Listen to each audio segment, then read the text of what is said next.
to Behavioral Grooves. My name is Kurt Nelson. And I'm Tim Houlihan.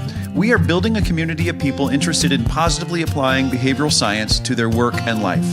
With this episode, we begin a series of podcasts featuring researchers from Carnegie Mellon University in Pittsburgh, Pennsylvania, all from the Social and Decision Sciences Department in the Dietrich College of Humanities and Social Sciences.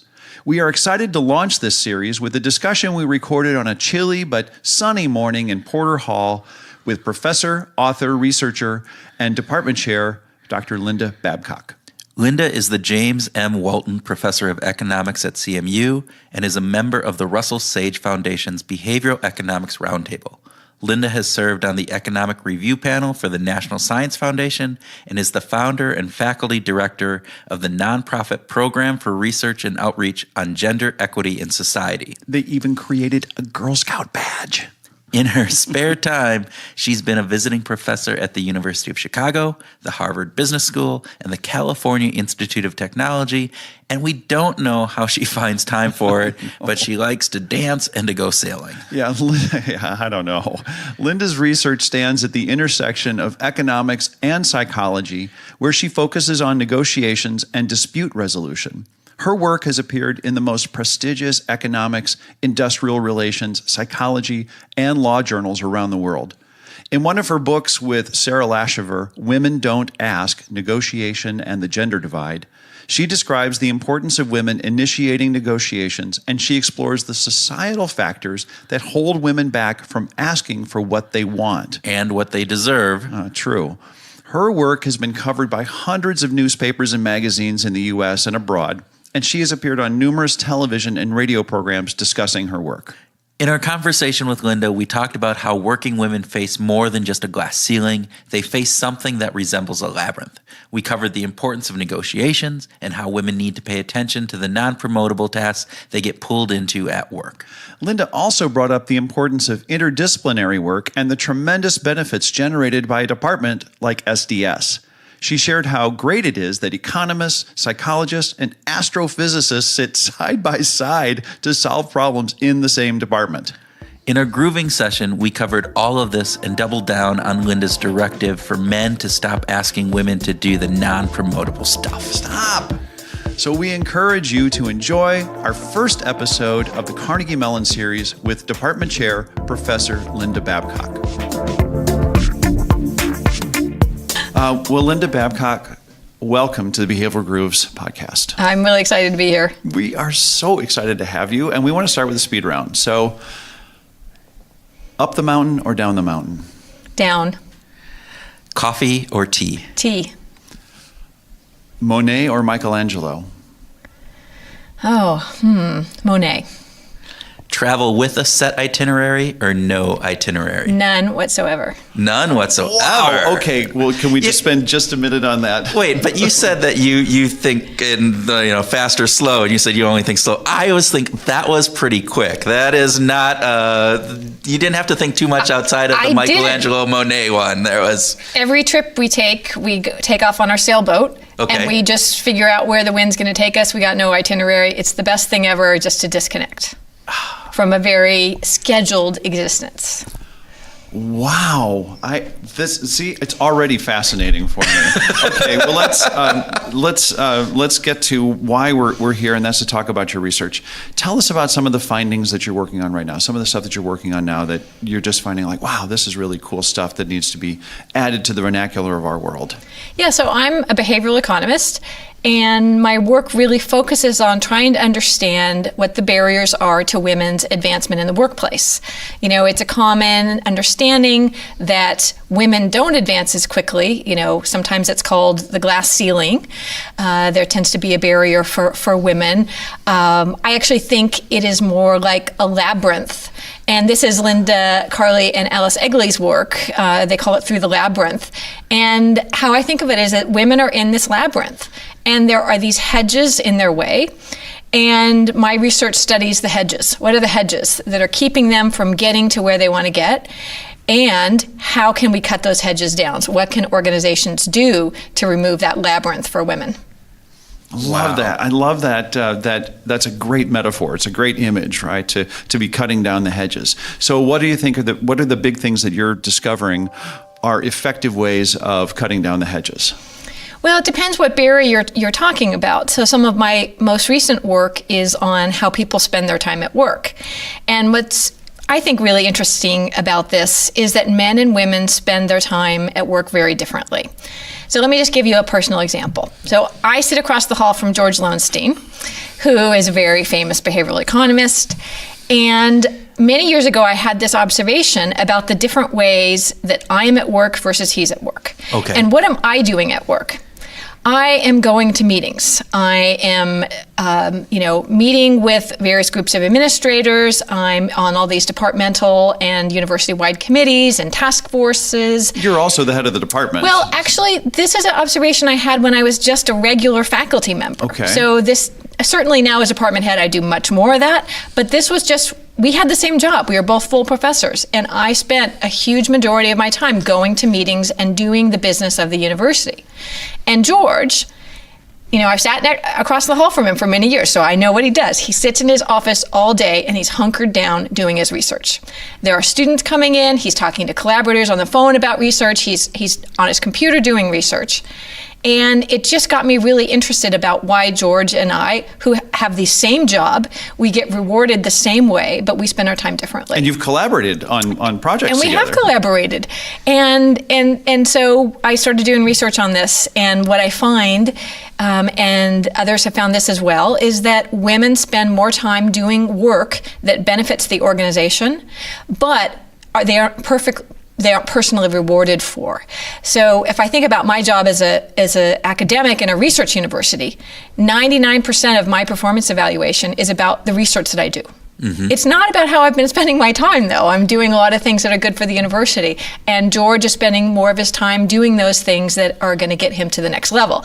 I mean, of course, he's been very successful at that, so he should keep doing that. But it just struck me as so interesting. So my research is about trying to figure out why this happens. And so you're finding that is across the board. It's not just a university setting. This is work in general, that women tend to do the more generalized work where men get to focus in on, this project is my project and I'm going to focus in on that. Organization be damned. Exactly. It's not really about academia. I work for numerous companies, many professional services types firms, and we've collected a lot of data in these companies and about the hours and what people are working on each hour of the day. And women spend hundreds more hours per year doing what we call non-promotable work. Are there environmental and contextual aspects of the world that we live in that are fostering this? Absolutely. This has not created something by the individual women themselves. It's not just DNA. No. It's about the organizations coming to women to do these kinds of things because maybe they seem like more feminine tasks. It's kind of congruent with being a woman, or I think she's going to say yes and the guy is going to say no to doing a task like this. And so these kind of double barriers, women are asked more and they say yes more, just lead to women doing more of this work that ultimately is going to jeopardize their careers. So you talked earlier about cutting down those hedges. So what are some of the things that you're finding that either women can do or organizations can do to help in making sure that doesn't happen and that it is a more equitable component? Yeah, it's a great question because it's really not about what women can do. Okay. Because there's some very interesting research that shows that when women say no to doing these things, they actually get penalized. So we can't tell women that so it's a double whammy. Exactly. So women shouldn't be in the business of trying to fix this themselves. Their organizations should fix it. And it's not rocket science. It's super easy. Stop asking women. It's really... Can you say that one more time? Yes, stop asking women that men can do these tasks. We should ask them to do these tasks. If they say no, we should really insist. That is, organizations should figure out a way to distribute these tasks more equitably. Otherwise, they're always going to have a problem that women's performance is going to lag behind men. And it's not because they're not as good. It's because the organization is forcing them to spend their time in a different way. But this has been historically the way, and people are probably not even aware that this is happening. So what are the interventions that you could do with an organization to say, all right, yes, it's as simple as like, let's start asking men more and asking women less, but to actually change their behavior, which is what behavioral economists are all about. How do you get them to do this? Well, you can create norms, like everyone should do 100 hours of this non-promotable work a year. If a woman is doing a certain task this year, next year it goes to the man in the same position. That there are ways to keep track of this. You know, the Kennedy School at Harvard is now doing a point system, and you have to have a certain number of points, that is service on different types of committees and activities. Everybody has to do 10 points, and if you don't do your 10 points, you have to teach more.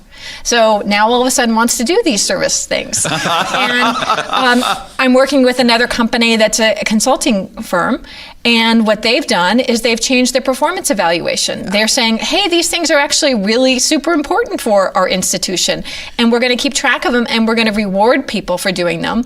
And wow, all of a sudden, men are wanting to do these tasks more. So there are easy things that you can do that is cutting down these hedges. Setting up the process around how people are rewarded, how they're evaluated, all of those different components. Exactly. Great. Yeah, and that really levels the playing field. Yeah. Wow. So what, I guess I just want to just keep hearing you talk about research opportunities because this is so cool. So tell us something else that you're working on now that you're really liking, because I know that that's not the only project.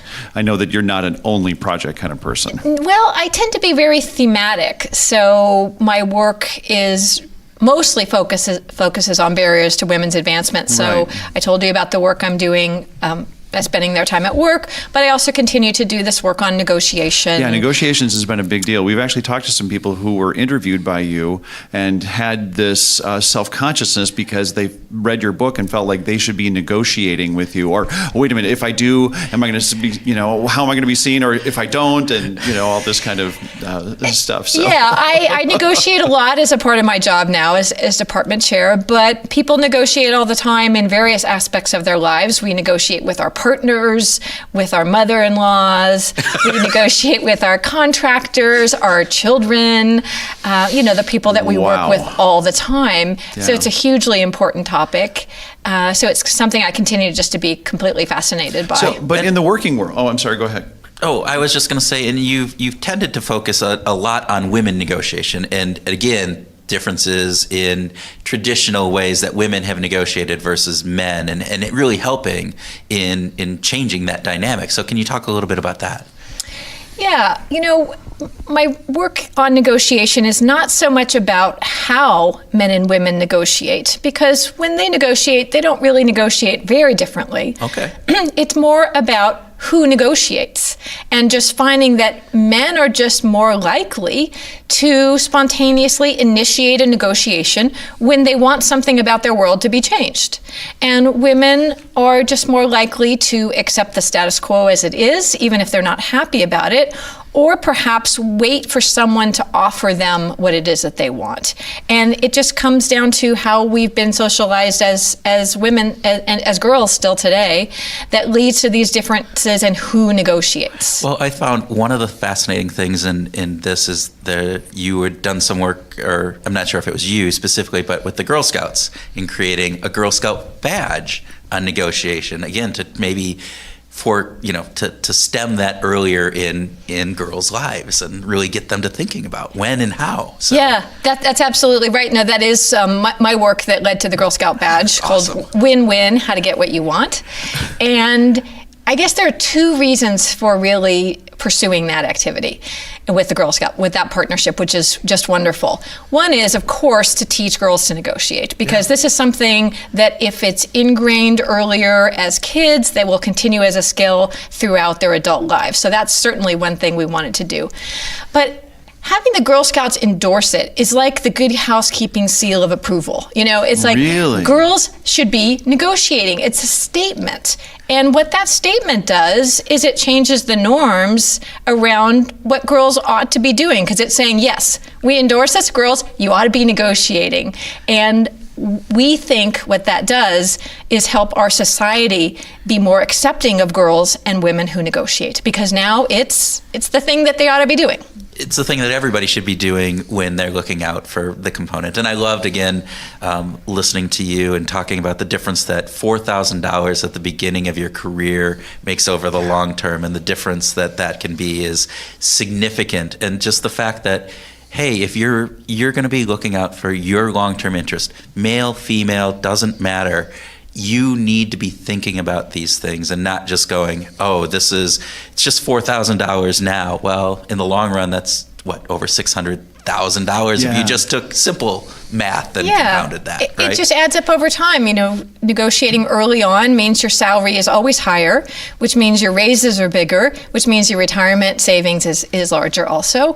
It just can add up to hundreds and hundreds of thousands of dollars over the course of your career. Yeah. And when you stop and think about that, it's a pretty weighty decision, a pretty important one. Yeah, and again, I think one of the components is that we don't necessarily extrapolate that all the way out. And so what we tend to do is go, it's that, I'm okay with that. 40,000 versus 44,000, that's okay. I can survive really well on 40,000, and I'll ask for that raise next year or when somebody asks me, and then that doesn't translate into those long-term gains. So, and this goes all the way back to the very first job that someone has out of college, right? This is at the very beginning, the very, very first. So it's not just any job. No, that's right. Obviously, the gains are more the earlier you start. But, I often get older women coming to me and saying, oh, is it too late for me? And it's actually never too late to start negotiating and just to incorporate that as a daily skill that you have in your life. That's cool. You, correct me if I'm wrong, you started your work as a labor economist, right? Yeah, definitely. Yeah, so, but you work, your colleagues are psychologists, and you have a whole bunch of, it's as a group, it's very interdisciplinary, right? Yes. So Can you talk a little bit about the interdisciplinary nature of the department, and maybe some of the work that you've done where you said, no, I don't want to work with another economist, I want to work with a psychologist? Yeah, so I think it's part of what Carnegie Mellon does to a person, is that it makes them a little broader.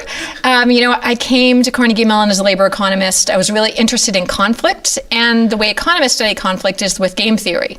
So that's what I initially started doing, and then learned about how psychologists see conflict, how they see why conflict occurs, and I thought it was an important aspect to add to our understanding of why we have impasses in negotiations, why we have war, why we have so much disagreement in our society. And so I started really incorporating this interdisciplinary perspective into my work. And I would say that tends to be a bit of a journey that many people have in my department, coming to a place like Carnegie Mellon with some interdisciplinary training, but really then flourishing in this environment where people are so driven by solving the world's problems. And of course, the world's problems don't come in a discipline, but they come in understanding kind of the interface between disciplines and multiple disciplines. And so that's a piece that I find so exciting about being here, especially at SDS, is this, however we need to figure out a problem, we'll apply those tools from whatever perspective, whether it's machine learning or... Yeah, it's not a psychology problem. It's not an economics problem. It is a problem, and let's put whatever lens is necessary in order to solve that problem. Yeah, exactly. So it makes it a very exciting place to be. And we've talked to other people who have worked at other universities who don't have that, right? And that's been a big issue, is they're saying, look, we need to look at this from a broad. I would love to have a university that doesn't have departments. We have problems, and this is a problem. Now, whoever is going to solve this problem and has some insight, let's all work on this together. Yeah, and I think really you need a mixture of both. You need people pushing the pure science and disciplinary perspectives forward, and then you need people like we have here who are exploring the interface between those. And in combination, that just leads to a better understanding of our world. Can you give us an example of something that you've worked on that you felt like the interdisciplinary perspective really enhanced the work that you were doing? Well, definitely. My work early on with George Lowenstein on the causes of impasses in negotiations, really, we imported ideas from cognitive psychology about the way people process information in a biased way, and how that led to a difference in perspective than how economists understood impasses, and really kind of brought that lens to economics. So I think it really enriched the dialogue in economics about why there's conflict, and that maybe two people with identical information could actually have different beliefs. That's kind of a revolutionary idea, not to a psychologist, but to an economist. And then economists took that and started building formal models about how that might happen, and then pushing that science forward. So I think that's been pretty exciting to kind of see the transformation by bringing in a few really fundamental ideas from psychology into economics, and then having economists run with their modeling toolkit to push it further. Well, this is at a time also when the field of behavioral economics is really just in its most nascent self, right? I mean, you're just in the creation of let's do something to bring these together, right? What was that like? Can you reflect on some of those early exchanges? Well, I guess it's a lot easier to work in this space now than it used to be. 30 years ago when I started working in this space, people still thought of you as a bit of a outsider, not an outsider, kind of throwing stones at the profession. So here are all the ways that people make mistakes. Here are all the, what Thaler calls anomalies. Mm-hmm. And that was kind of the first stage, and I think economics to some extent was very protective of its science, and so kind of put up barriers to people like myself and others who were trying to say, hey, maybe we should look at things a different way.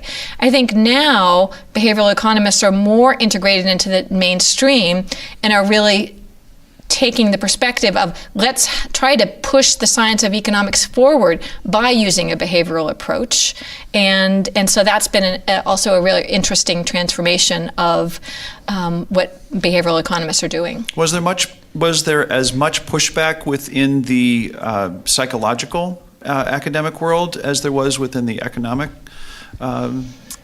side of the coin? Well, I would say that it has been a bit of more of a one-way street, in that psychology has really come into economics and enhanced economic ways of thinking. But economics has not really come into psychology as much. So why do you think that is? Well, I've thought about this a lot, actually, because I've wondered this quite a lot, why there aren't more psychologists who are interested in economic models. And some obviously are, but I think that psychologists fundamentally have a different motivation. Psychologists are really, it's a descriptive science. They're trying to understand what people are doing and why. And economists are really trying to understand things like, if we change the minimum wage, what happens to employment? And so we're trying to apply, trying to find applications for policy.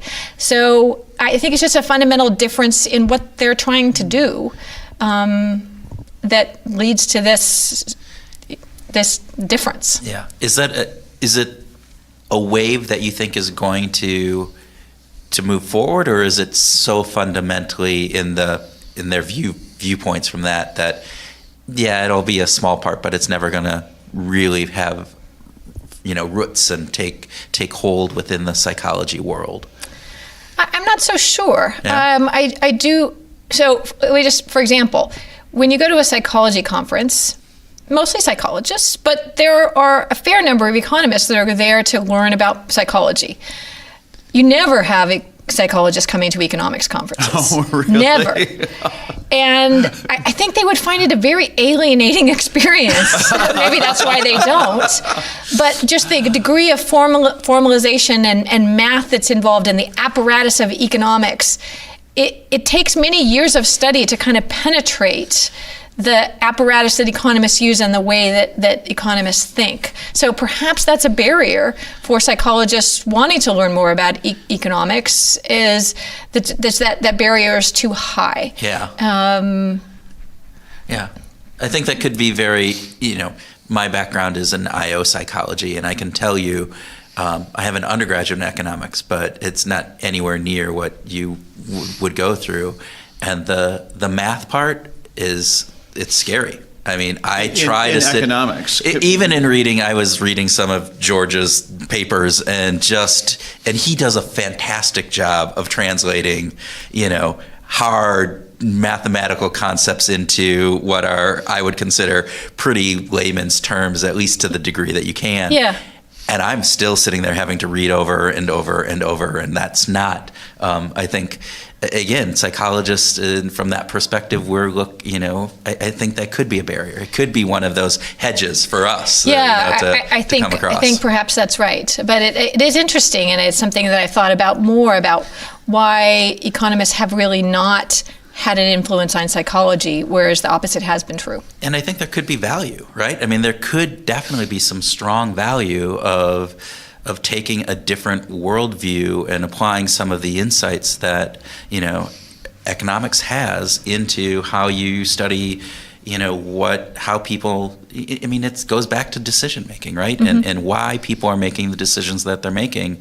And not saying that it's an economic result, but it's the process that economics go through in thinking through that into that. So yeah. Your work is plenty in the public eye. You get scrutinized by a whole variety from a whole variety of different perspectives. But looking back into the catalog of your work, is there anything that you feel like, boy, this was really good work and it's just undervalued in the by the consuming audiences? Well, I would say that, you are right. My work has been a lot in the public eye. I make a lot of efforts to talk to reporters and to get my word out there. I think what I would say in answer to that question is sometimes my work has been misunderstood. Oh. And so that's quite unfortunate. For example, I know that Rush Limbaugh was talking about my work one time on his show, and was basically saying that my work was saying women are responsible for the gender wage gap. That is, it's their fault that they're paid less, and that's because they're not negotiating. Is that some kind of a misunderstanding? Well, in a way, but I'm really careful in all of the work to talk about why it is that women are holding back. And the why is truthfully that women often get a very poor reception when they do negotiate. So when they negotiate, many times people think that they are too aggressive and that there can be extreme backlash against a woman who chooses to negotiate. And so it's that barrier that a woman is facing and then deciding perhaps that she shouldn't negotiate. And so kind of to blame women for that problem seems ill-advised, and so I would say it's my interpretation, and so I think I have to be careful when I'm talking about these issues to really make it clear that this is a problem that society has created for women.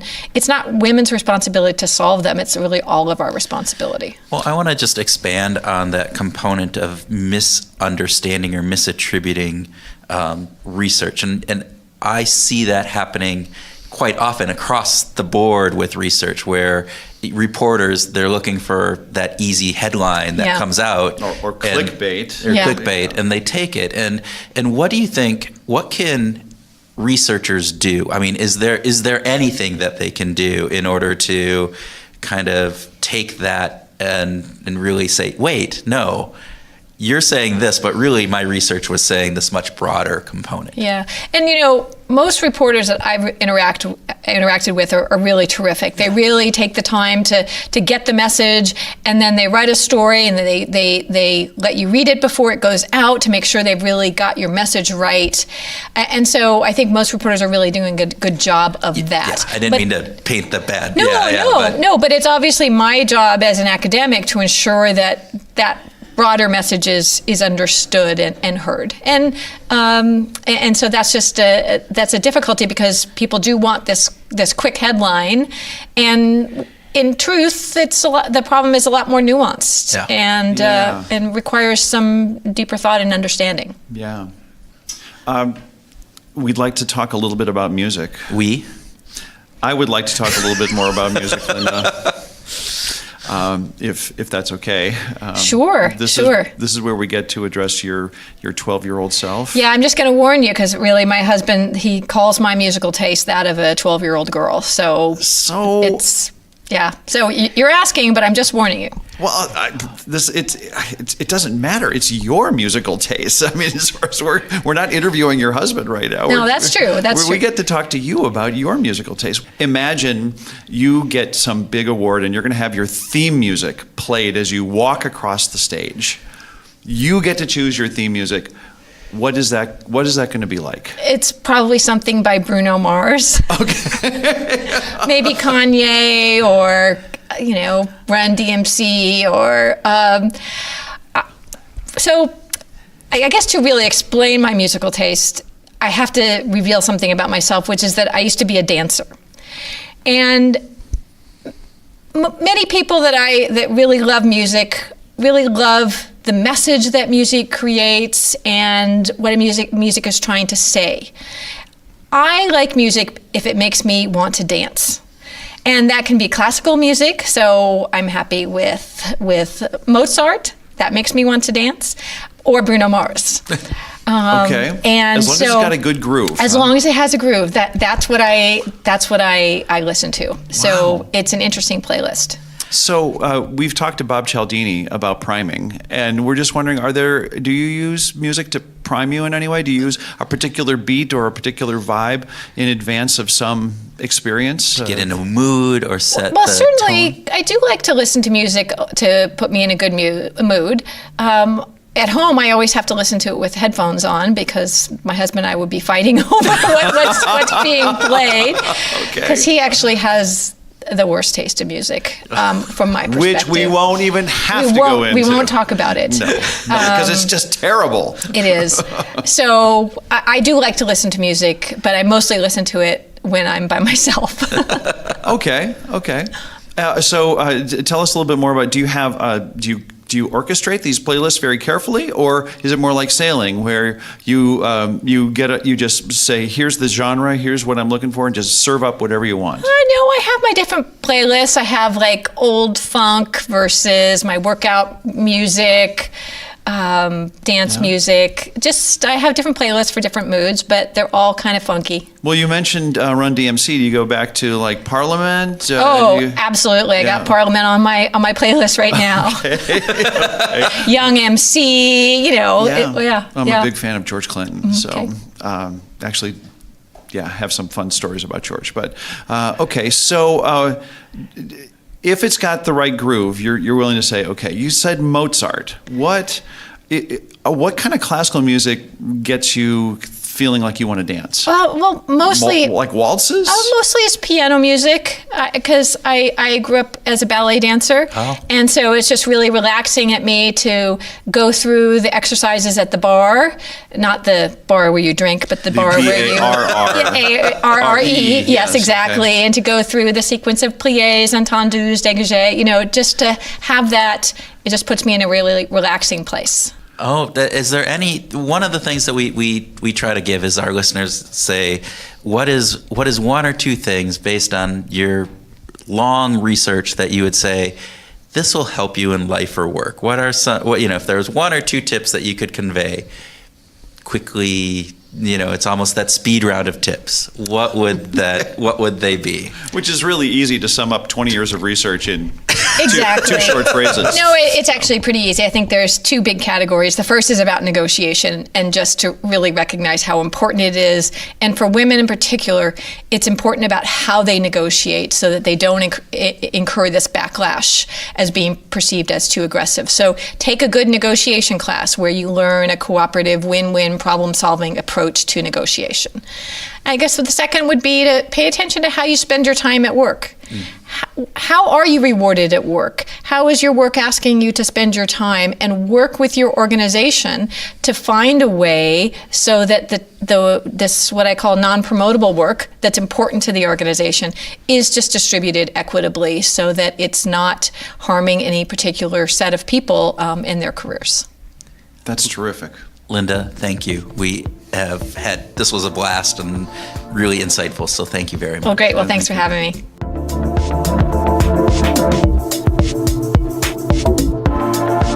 Welcome to our grooving session where Tim and I groove on what we learned from our behavioral groups interview, have a free-flowing discussion on some of those topics, and whatever else comes into our interdisciplinary, negotiated out brains. That's a lot to pack into a brain. Negotiated out and interdisciplinary? Well, it's kind of what we do all the time. We're interdisciplinary and we're negotiating. So I didn't think that we negotiate. I thought that you just say, this is what I want, and then I say, okay. And that's not a negotiation? I thought that's how negotiations work. That's how they work for me. I just do that to make you feel that way. Actually, that only works with you. Anybody else, they out-negotiate me every time. Okay, so what struck you most in our discussion with Linda? There were lots of things that were so fascinating. Agreed. Her work is just groundbreaking and really cool, and I just admire that whole component. But I think there was a lot. The whole topic when she started talking about how men ask women to do these things in their jobs that are not promotable, right? That we are often, or that women, it may not even be men, it just is that women are asked to do more of these common good types of elements. Plan the company picnic, attend these meetings, various different aspects. Right. And we just have to stop that. It just is, Men need to stop that. Men need to stop Very that. much right? so. There are not, planning the company picnic is not a woman's, job. No. It is not. It is just a person's job, and it shouldn't just automatically fall to the woman. Yeah, we can do better. We need to do better. Yeah. That is just a statement of fact. So men, all of our men listeners, when you are in a situation next time and you're asking people to do things, just take a moment to consider, are you doing this because you think that is a more traditional woman's role versus not? Which lends itself into then this next conversation. Yeah. Are there typical female jobs versus typical male jobs? Well, we certainly have those preconceived notions, but that doesn't mean that they're right, because it's clear that women and men can do virtually any job. So it's, that we think, at least in the U.S., we have this historical story around nurses, being women, and let's say firefighters being men. Well, guess what? There are female firefighters, and they do just great.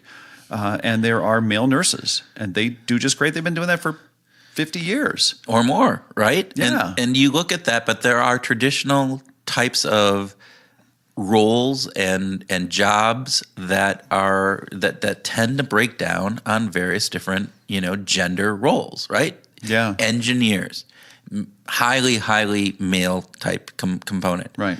HR, highly female, right? But it doesn't need to be. It doesn't need to be. No. And that I think is really the point that we need to get across here. Well, and a big imbalance for me is that in looking at some of the data here, that only 24 of the Fortune 500 CEOs are women. And that's actually down from last year. And that's like, man, that is so deeply underrepresentative of the talent that is available. And I think Linda said it's not just a glass ceiling; it's like a labyrinth, And I think that's like, wow, that just kind of that typifies it. That says a lot. It's not just a little bump that you just can't get above. It's that you have to go through this maze, and that's crazy. Yeah, and again, I think a lot of that falls down on a lot of our preconceived ideas, and we just have to stop. We just need to stop doing those idiotic things that are causing, those discrepancies. There definitely should not. There should be way more than 24 CEOs of Fortune 500 companies that are female. I've seen it with. I've seen it with a woman that I know who works for a large company whose manager is a very senior leader in the organization, who has asked her to do things that are non-promotable, as Linda would say. And he said, well, these guys, Joe and John, well, they're really busy right now, and it looks like you've got some flexibility in your schedule. So why don't you take care of this? Oh man, and that's really just a cover story for, you're female, and I'm willing to ask you to do this, and the men, I won't ask them to do this. I don't have the guts to ask them. So I'm just going to go to the woman, on my team to take care of this. I think that just sucks. So to our male listeners, just stop. Just stop asking females to do those things, or at least you might ask them. They might be the most appropriate person. There may be a situation when that's the case. But don't just do it in system 1 thinking. Do it in system 2 thinking. Right. All right. Engage your deliberateness in this. Yes. Okay. Take time, pause, think about it, then take an action. All right. What else? I was super excited about the cross-disciplinary element of the SDS team. That this department is just so. I mean, we've got psychologists. Yep. Economists. Yep. And astrophysics. Astrophysicist. I was going, oh my God. And he's mathematician. I mean, it's like mathematical and astrophysicist. And then, and their research spans from everything. Oh my gosh. Yeah. It was just amazing. But to sit in the same room and bring this diversity into the room enhances problem solving. We talked about this a lot, right? We've talked a lot about Project Aristotle and the work that Google did on team building and the development of teams, and diversity is such an important thing. It's important in a university setting as well. Well, it takes me back to a conversation. I don't know if we actually recorded this with James Heyman, very first podcast interview we did, right? Yeah. And one of the things that he talked about was that universities are so often siloed. It is here's the psychology department, here's the economics department, here's the business school, right? And you do not cross those lines, or it's very difficult to. And I'm laughing now because it seems psychology applies to everything. Exactly. Business can be, you take these implications from all of these and apply them.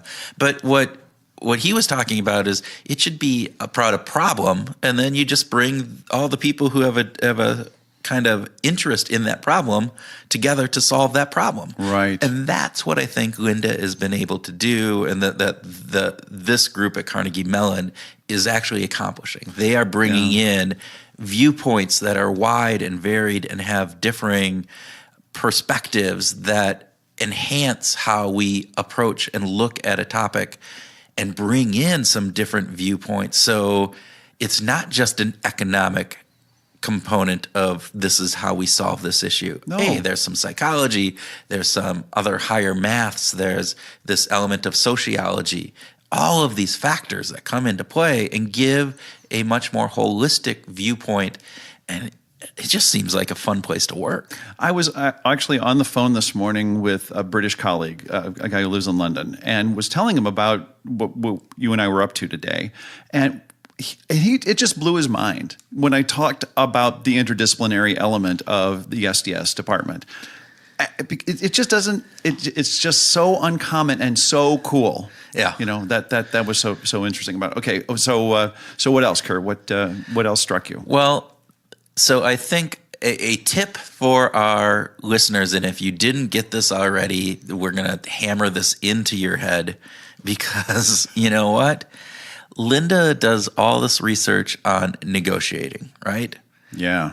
And if you don't negotiate on a lot, I mean, we're negotiating in our lives all of the time, but we often don't negotiate in those very important times, right? The first time you get a job and a job offer comes, various different pieces, and you're an idiot if you don't, all right? And I'm just making that statement out there. You're being pretty bold about that. Well, that's the deal, though. But I mean, you take the component and $44,000 starting job versus a $40,000 starting job, and if that's in your early 20s and you extrapolate that out over the course of a work life, and you sit there and you just do basic 2 or 3% compounding annually, that's over $600,000. That's a lot of dough. Are you gonna just throw? I mean, hey, if somebody said you got a better than 50% chance at a lottery ticket of getting $600,000, and all you have to do is go into this job, and ask for it. Yeah. Well, it reminds me of our discussion with Sarab. Maybe if we gave them a $10 Amazon gift card, they'd be willing to do the negotiation. Maybe Sarab and Linda should do some cross-pollination on an experiment there. No, but I think that is a really interesting thing. And I love the work that Linda's doing with women specifically around negotiation, because they, again, historically have not done as much negotiation. And the fact that there is now a Girl Scout badge for negotiating. Snap. Yes, the win-win badge. Oh my gosh. Isn't that awesome? I want to become a Girl Scout so I can get a win-win badge and then get some cookies. You're going to have to make a plea on that one. I'll try to negotiate. You'll negotiate your way in. There you go. I want to make sure that we mention the importance of her second tip. Linda was talking about how important it is to learn how to spend your time at work, and that you really need to be thinking about the things that you do as being, this is promotable, this is going to actually contribute to my career, this is good visibility, or this is just crap work. Again, going back to what we were talking about at the beginning of the session. Making copies, planning the meeting, going out and grabbing lunch, those are non-promotable things. And it may feel good because my boss recognizes me for it, but it has nothing to do with my career. Yeah. And men or women, especially women, need to avoid that and be more thoughtful. Yeah. Kurt, is there anything else? No, I think I'm super excited for all of these, this series, right? We had such insightful commentary and interviews with all of the Carnegie Mellon professors. And I'm just super excited to see they get these all out. It's going to be great. Agreed. And a special note of gratitude to Linda for really helping us organize all this. Yes, thank you, Linda. So with that, Keep on grooving.